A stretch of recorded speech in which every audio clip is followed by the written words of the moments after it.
Welcome back. It's Mr. Forberg here. Today we're looking at a free response question coming from the 2018 exam. This is a short free response question in which we're provided with some data to interpret as well as some text to accompany the data representation.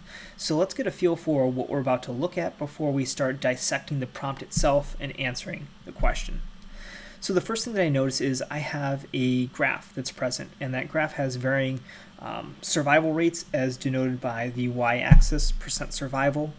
All right, there's a table below that's going to indicate whether something is present or not. That's usually what pluses and minuses mean. And if I look at the annotation down here for figure 1, it says percent survival of 5 strains of bed bugs treated with beta-cyfluthrin. A plus indicates a gene is present, a minus indicates that a gene is deleted. Error bars represent the 95% confidence interval. So what we must be referring to by these genes are 1, 2, and 3, and these pluses and minuses, either plus or minus, represents that it's either there or it's not in that particular strain of bed bug, as we saw that bed bugs were our target subject here. What they've given us is not only just the percent survival, but they've also talked about these error bars. And so these error bars are really important because this is just one experiment. All right, in this particular experiment, strain number 1 experienced a percent survival of about 70%. But if we repeated this experiment, that's going to fluctuate, and that's just due to random chance. However, we're 95% sure, or I should say that we'll be pretty confident that 95% of our repeats of this experiment will fall somewhere between just under 60 and just under 80, and that's really what the 95% confidence interval refers to. It's almost like saying instead of the percent survival, it's the percent survival range of what we expect 95% of the time. So now let's get into a little bit of the text that accompanies it. Says that the common bed bug is a species of insect that is becoming increasingly resistant to insecticides. Bedbugs possess several genes suspected of contributing to the resistance, including P450, ABC8, and CPS. To investigate the role of these genes in insecticide resistance, researchers deleted one or more of these genes in different strains of bedbugs, as indicated by figure 1, and treated the strains with the insecticide beta-cyfluthrin. Each strain was genetically identical except for the deleted genes and was equally fit in the absence of beta-cyfluthrin. The percent survival of each strain following beta-cyfluthrin treatment is shown in figure number 1. All right, and so they've kind of added a little bit more to it. They told us that beta-cyfluthrin is the insecticide, which is being, or I should say, selecting for against certain bed bugs with certain genes, meaning the 3 that were mentioned earlier. So scrolling down, what are we being asked to do in this particular question? So part A says we're going to identify the control strain of an experiment. All right. From there, we're going to use means and confidence intervals in figure 1 to justify the claim that ABC8 is effective at providing resistance to beta-cyfluthrin. So our first task verb is to identify the control strain, and typically when we think controls, we haven't tampered with any of the component parts. All right, so I'm looking for a strain where all the genes should be present and working like in a wild type organism. And so when we take a look at our table, we can see that strain 1 has all 3 of these that are fully functional. All right, and so we'll identify strain number 1 is the control. The second thing that we're being asked to do is to go ahead and justify the claim that ABC8 is effective at providing resistance to beta-cyfluthrin. So we need to do a comparison. We need to find a strain where ABC8 is not functioning as it should, and we need to compare it to one where it is functioning properly. So if we kind of link it to the last part of part A where it says identify the control, that's probably what we're going to use as our reference point. All right, so we're going to go ahead and again focus on strain number 1, but now we're looking for a strain again where ABC8 is no longer effective. So I look at ABC8, present, absent here, so I could be looking at strains 3 or 5.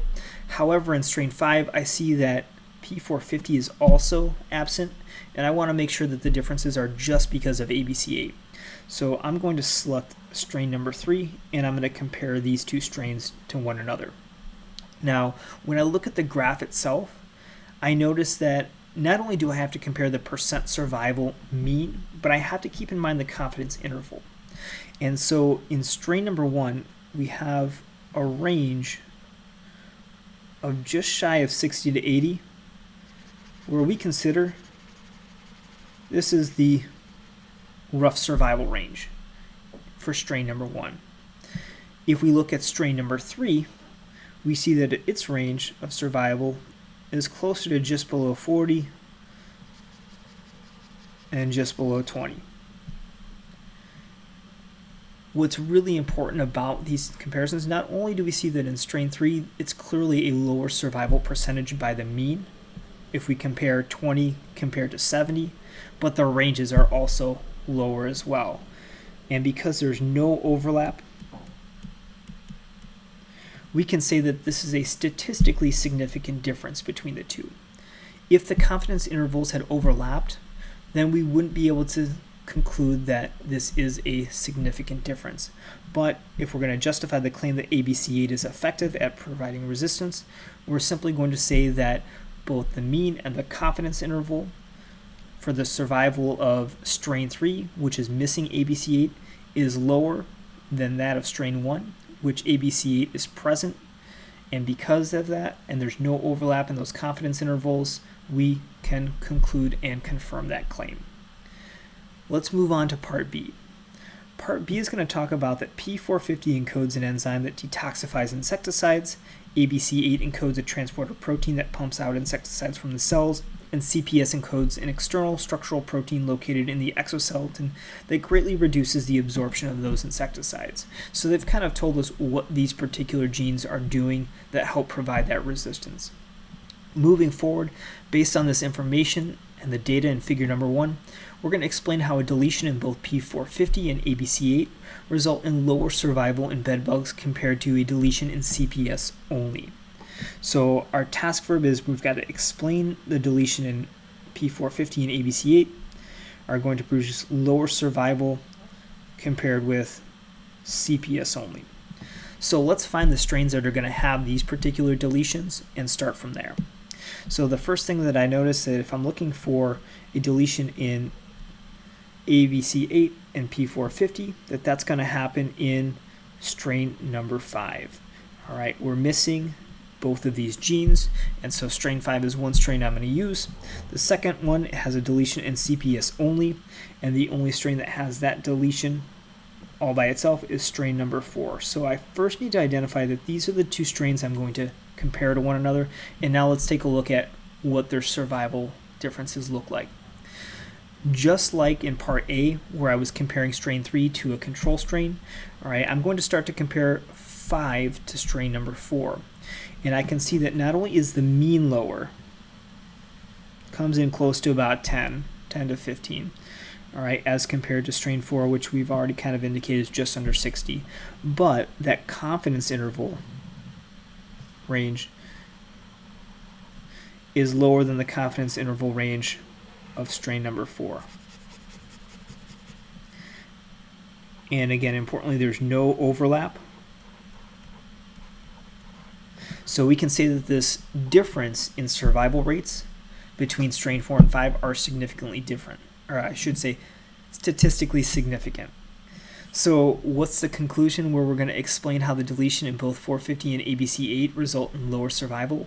Well, in strain number 5, we can see that both the mean and the range of survival of strain number 5 with the deletions in P450 and ABC8, which means we cannot detoxify the insecticide and we can't pump it out, is lower than that of strain number 4, where we only had a deletion in CPS, which was preventing the absorption of the insecticide, all right, and we can cite that as being statistically higher in both its mean and its confidence interval range.